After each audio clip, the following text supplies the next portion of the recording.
Olá, tudo bem? Antes de começar o vídeo, eu quero pedir a vossa colaboração divulgando os vídeos nas redes sociais.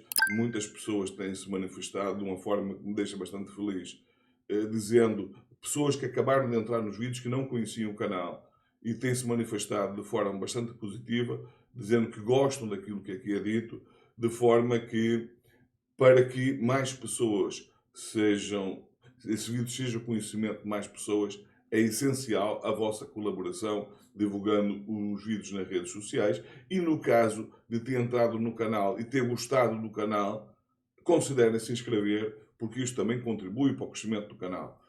Deixe o seu like se gostar, o dislike se não gostar e os seus comentários. Como eu digo sempre, os seus comentários são extremamente importantes para eu perceber como a mensagem está a chegar até vocês. Essa troca de informação, para mim, é extremamente importante, não só porque ajuda o canal, mas porque me ajuda a mim para perceber se estou a fazer, de facto, as coisas de forma correta ou não. Bom, vamos ao tema deste vídeo e que tem a ver com a questão do Banco Master e todas as suas implicações políticas, e que são muitas. Primeiro que tudo, eu quero dizer o seguinte: não caiam no erro de condenar pessoas pelo facto de ter relações de amizade com o proprietário do banco. Isto por si só não faz delas culpadas de absolutamente nada. É a mesma coisa que alguém querer responsabilizar algum de vocês, ou eu mesmo, porque temos amizade com a pessoa e que se vem mais tarde descobrir que essa pessoa praticou alguma coisa de ilegal. Isso, todas as pessoas do grupo de amizade delas não podem ser envolvidas e ser tratadas da mesma forma como se elas também fossem criminosas. Não é assim que as coisas funcionam e, portanto, nós temos que, por princípio, se a única coisa que existe é uma relação de amizade, nada de errado há em relação a isso. A questão é que começam a aparecer indícios de que, com algumas pessoas, a coisa foi muito além da amizade. Por exemplo, o governador do estado do Rio de Janeiro, o Cláudio Castro, achou uma boa ideia, mesmo depois dos avisos do Banco Central de que havia alguma coisa de errada com esse banco, depositar mais de 2 bilhões de reais, penso que o número é esse, mas depois vocês confirmem, neste banco, de dinheiro de aposentados do estado do Rio de Janeiro. É preciso responsabilizar esta pessoa para além da responsabilidade política, porque não seria apenas uma responsabilidade política se ele tivesse feito isso sem ter sido previamente avisado para ter cautela. A partir do momento que ele é avisado para ter cautela, porque haviam indícios que haviam coisas erradas com esse banco, e ele ainda assim coloca em risco 2 bilhões de reais, é preciso se investigar se, por exemplo, ele não recebeu nada em troca. Se isso foi apenas por questão de amizade. Mas, ainda que seja, é gravíssimo. Porque são dinheiro dos aposentados que estão em causa e de uma forma totalmente negligente.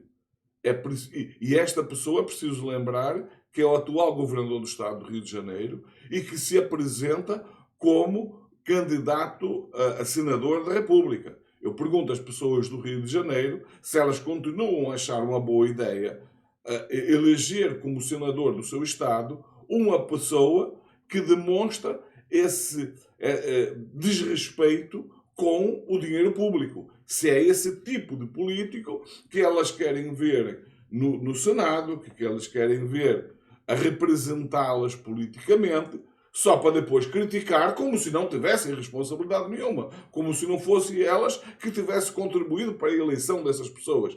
Eu acho muito curioso quando vejo pessoas a criticar ações de políticos e que elas não só votaram, que muitas vezes continuam a votar nesses políticos.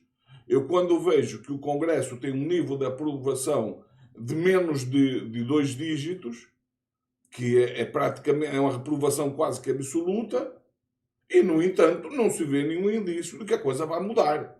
Isso só tem uma explicação possível. As pessoas não gostam gostam muito de criticar, mas aparentemente gosta das pessoas, porque continua a votar nelas, continua a achar que aquelas pessoas que eles consideram que não são dignas de as representar, durante todo o ano, na hora de votar, colocam o seu voto nessas pessoas. Isso para mim é uma coisa que me causa bastante estranheza. O normal é, se eu não gosto da maioria daquelas pessoas que estão, ou a pessoa em que eu votei, eu não gosto da atuação dela, ela faz parte do núcleo daquelas pessoas que derruba a imagem do Congresso, o que eu faço é não votar mais naquela pessoa.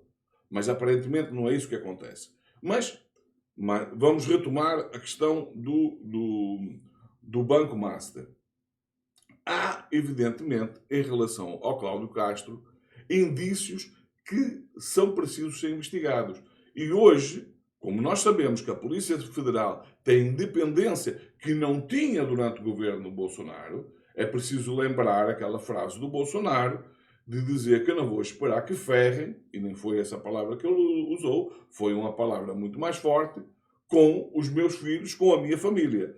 Ou seja, ele, como Presidente da República, tinha uma concepção de que, primeiro que tudo, ele tinha que preservar os interesses próprios, os interesses da família, e, portanto, o papel da Polícia Federal era todo menos envolver a família dele, menos investigar a família dele, até porque alguém que conseguiu juntar tamanha fortuna, sendo que a única coisa que se sabe que ele tem como rendimento é que até aos 33 anos foi o salário que ele recebia como tenente do Exército. A partir daí passou a receber como capitão na reserva e o salário de político. Uma pessoa que nunca trabalhou fora do meio público, assim como ele faz com toda a família, com os filhos, com as mulheres. Portanto, é uma pessoa cuja a renda é fácil de se comprovar que toda ela vem da política. Conseguiu juntar acumular uma fortuna que engloba mais de 100 imóveis, dos quais 51 pagos com dinheiro vivo, e não são imóveis quaisquer. São imóveis, por exemplo, em Brasília ele vive num condomínio de luxo, ele no Rio tem um condomínio de luxo, ele tem casas de alto padrão em Búzios, na região dos Lagos, no Rio de Janeiro.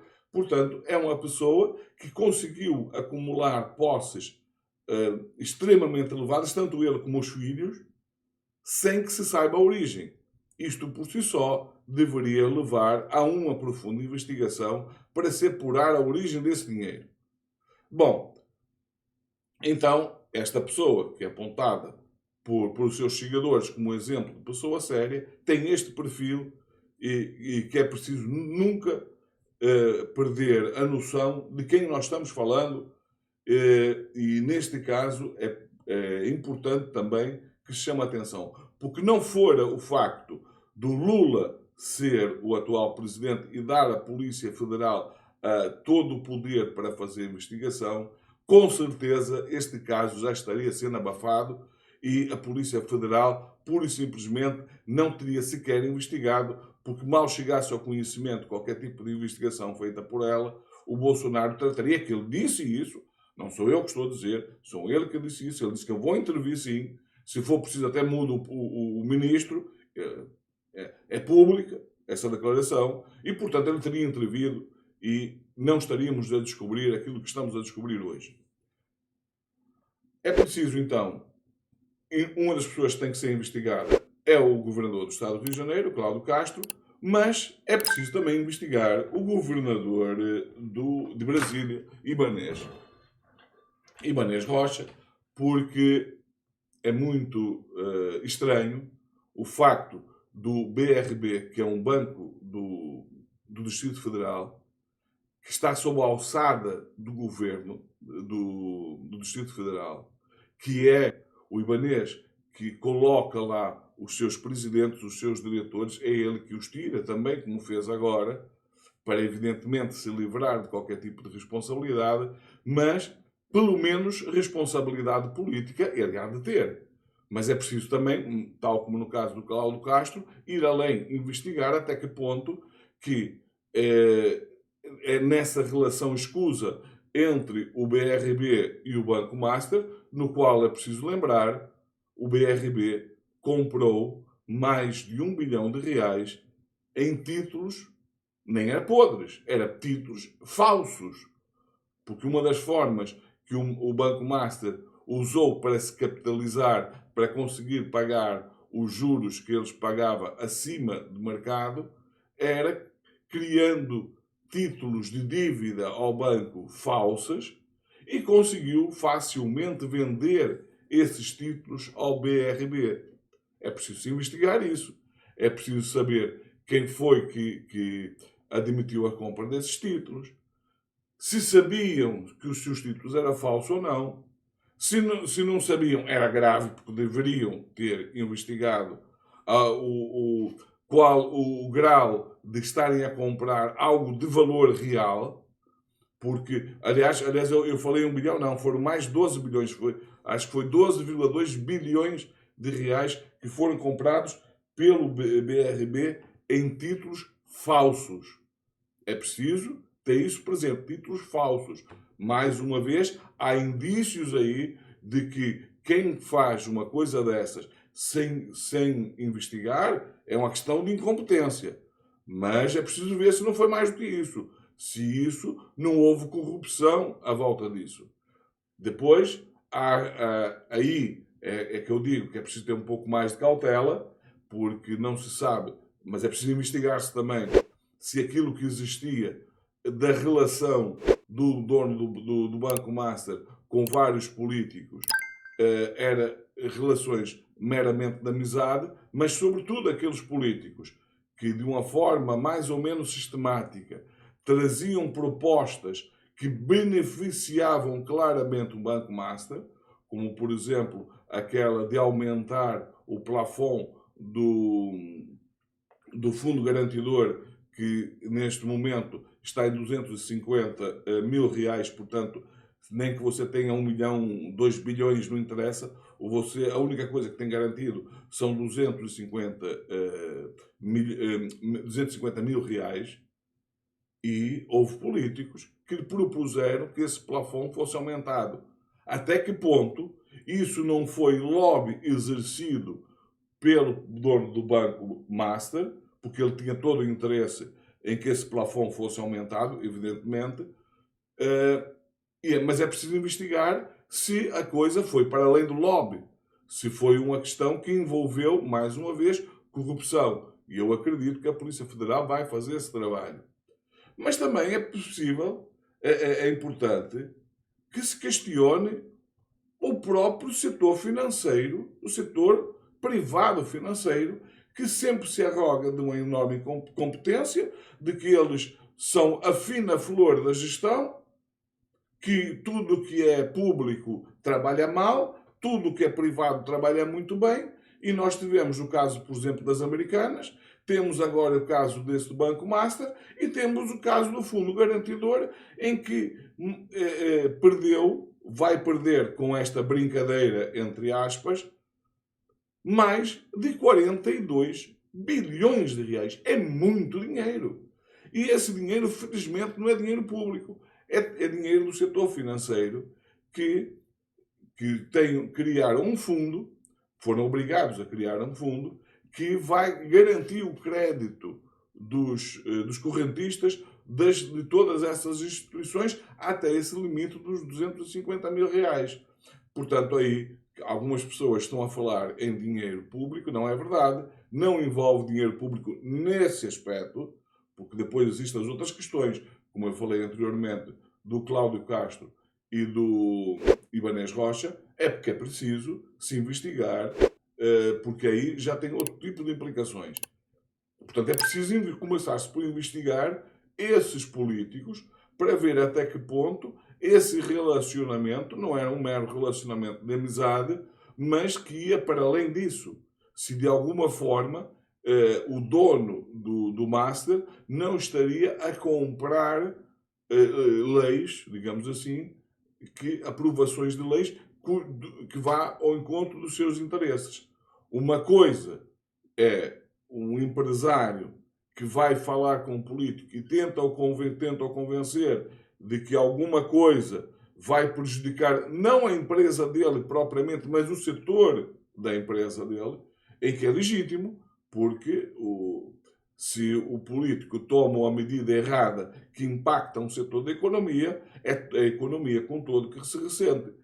O problema é que isso é o lobby, e não por acaso ele se chama lobby, caso você não sabe, o motivo de se chamar lobby é porque antes de acontecer essas relações que agora são públicas, digamos assim, em certa medida, elas eram feitas no lobby dos hotéis, no hall de entrada dos hotéis, em que haviam trocas de malas, em que haviam malas com dinheiro.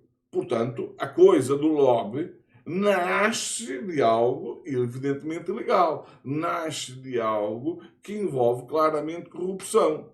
Ora, é preciso ter muito cuidado com uma coisa que, sendo tratada como corrupção durante muito tempo, de repente se transforma em algo legal. Se o lobby que é feito é um lobby apenas na base da argumentação do convencimento, não vejo nada de errado.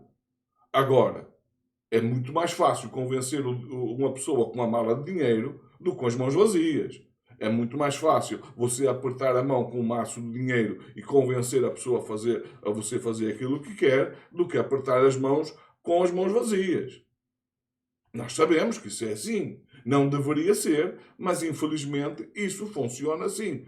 Não funciona, felizmente, para todos. Eu acredito que ainda existe uma massa de políticos significativa que estão na política porque acreditam naquilo que fazem e têm princípios éticos e morais, mas existe também uma outra massa, não sei se maior, se menor, de pessoas que é preciso ter muito cuidado. Porque as relações delas, inclusivamente a nível da presidência dos partidos, que é outra coisa que eu não entendo, como é que pessoas que já foram condenadas por casos de corrupção, pessoas que já estiveram envolvidos em atos escusos, continuam a ser presidente de partidos, continuam a poder participar na política. Eu, por exemplo, se fosse político, uma das coisas que eu propunha era acabar com a ideia dos 8 anos e passar a ser a exoneração definitiva. Uma pessoa que é apanhado a prejudicar o Estado, a prejudicar o país com atos de corrupção, não pode ter o benefício da dúvida, partindo do princípio que ao fim de 8 anos elas aprenderam e agora são pessoas honestas. Até porque nós temos indícios de que quando elas voltam, elas continuam a corromper. Veja-se o caso, por exemplo, de Collor de Mello, que está mais uma vez preso. Dessa vez em prisão domiciliar, mas está mais uma vez preso e mais uma vez por questão de corrupção. Portanto, mas a pessoa, a partir do momento que cumpriu a pena, é livre. Na política é preciso ter presente uma coisa, que eu insisto sempre nisto. A mulher de César não basta ser séria, ela tem que parecer séria. E a partir do momento que há dúvidas sobre a seriedade de uma pessoa, não é o facto dela ficar proibida de participar, de fazer parte da política e exercer algum cargo público, que isso vai afetar de alguma forma a democracia ou o direito. Não, porque primeiro de tudo tem que se preservar o país, que se tem que se preservar, que garantir que o máximo que for possível de que as pessoas que estão na política são pessoas idóneas, são pessoas sérias. Se há indícios de que possa não ser, em primeiro lugar está partir do princípio que ela até pode ter passado a ser séria. Mas não parece. Então, se não parece, então é preciso ter cautela. E, antes de tudo, é preciso isso. E, portanto, é uma das coisas que eu não entendo, e isso, infelizmente, não acontece só no Brasil, acontece noutros países, acontece inclusivamente aqui em Portugal, de que políticos que forem envolvidos com casos de corrupção não são impedidos de voltar a exercer cargos políticos e até cargos de chefia. Tem um presidente de uma Câmara, que é como se chama a Prefeitura aqui em Portugal, que foi preso por corrupção e voltou a ser eleito e reeleito presidente da Câmara, porque as pessoas entenderam que, apesar dele ser corrupto, e ninguém na região nega que ele é corrupto, eles partem daquele princípio, como já aconteceu com um governador de São Paulo, que eu não me recordo agora o nome, que dizia: eu roubo, mas faço. Chegou-se a atribuir ao Maluf, mas parece que não foi o Maluf que disse essa frase. Eu roubo, mas faço. É uma coisa que eu não entendo, porque muitas vezes para roubar é preciso fazer. Como é que você vai desviar dinheiro de obras se não avançar com as obras? Pode até ser obras inacabadas, que é o que acontece frequentemente. Mas, de alguma forma, você tem que fazer, você tem que mostrar serviço para facilitar o roubo. E, portanto, é por isso que eu não entendo essa lógica do rouba mais faz. O rouba é corrupto, o lugar de corrupto é na cadeia. E saiu da cadeia, cumpriu a pena, tudo bem, mas para a política você não volta. E nem sequer pode exercer nenhum cargo público, porque você deixou de ser uma pessoa de confiança. Mas em Portugal, não só essa pessoa pôde voltar a participar, como ser eleita, como acontece no Brasil, e que eu insisto, eu acho que isto não tem cabimento. Essa história dos 8 anos, ao fim dos 8 anos, partir do princípio que a pessoa se corrigiu, é um princípio completamente errado. E, portanto, voltar no foco a questão, aquilo que eu entendo que deve ser feito a partir de agora, e eu acredito que vai ser, porque quem está no governo é o Lula, não é o Bolsonaro, é que a Polícia Federal vai continuar a ter liberdade para investigar. E tendo liberdade para investigar, ela vai chegar a quem tiver que chegar. E eu tenho a certeza que se chegar alguém da esquerda, se chegar alguém do PT, o Lula não vai fazer nada para defender essa pessoa. Porque ele não fez nem em relação a ele. Ele, em relação a ele, se defendeu-se em tribunal. Quando foi dada a possibilidade de sair da cadeia, porque ele começou a ser um incômodo para o Moro e para os seguidores do lavajatismo, ele se negou a sair da cadeia. Não, eu só saio daqui pela porta da frente e livre, porque ficou comprovado que eu sou inocente. Enquanto isso não ocorrer, eu não sou pombo, que foi a expressão que ele disse, para usar uma anilha, para usar uma identificação. Eu não vou andar assim. Ou seja, mostrou um nível de dignidade que o Bolsonaro sequer cogita ter. Não passa pela cabeça do Bolsonaro ter essa altivez. Muito pelo contrário. Se ele em algum momento for parar na papuda, ele vai fazer toda a pressão, não para se provar a inocência dele, mas para poder ir para casa, ficar lá com a tornozeleira eletrónica. Porque não tem o mesmo nível de dignidade. São pessoas diferentes. Uma tem essa altivez, o que mostra que, ao contrário do que as pessoas dizem, ele não só não há nenhuma prova, apesar das pessoas chamar de ladrão, chamar de corrupto, não existe nenhuma prova de que ele assim seja. O Moro, em momento algum, ele mesmo diz que conseguiu provar isso, como os indícios pela atitude dele é que é um homem sério. Esse sim. E digo eu que durante muitos anos não votei no Lula. Eu votei no Lula pela primeira vez agora, em 2018. Eu nunca tinha votado no Lula. Eu hoje, depois do caso da Lava Jato, aquilo que a Lava Jato conseguiu fazer comigo foi outra coisa diferente. É que eu acreditei na Lava Jato, eu fui daquelas pessoas que acreditei que o que o Moro estava a fazer era uma limpeza séria no Brasil, e quando eu descobri que fui enganado, se por um lado teve o lado negativo, porque ninguém gosta de sentir que foi manipulado, e eu admito aqui, já admiti várias vezes neste canal, que eu senti que fui manipulado, e isso faz-me criar uma... Eu fico triste comigo mesmo. Como é que eu pude cair nessa? Eu me lembro que uma das pessoas que foi sempre contra, desde o início, a Lava Jato, foi o Reinaldo Azevedo, e eu achava, como é que pode esse cara, perante tantas evidências, como é que esse cara consegue ser contra aquilo que está feito? E ele levou a dele até ao fim, e é outra pessoa que eu hoje admiro, porque colocou perdeu o emprego, como ele disse, muito trabalho por causa disso, mas manteve a sua postura. Isso mostra uma ética que não é comum na maioria das pessoas.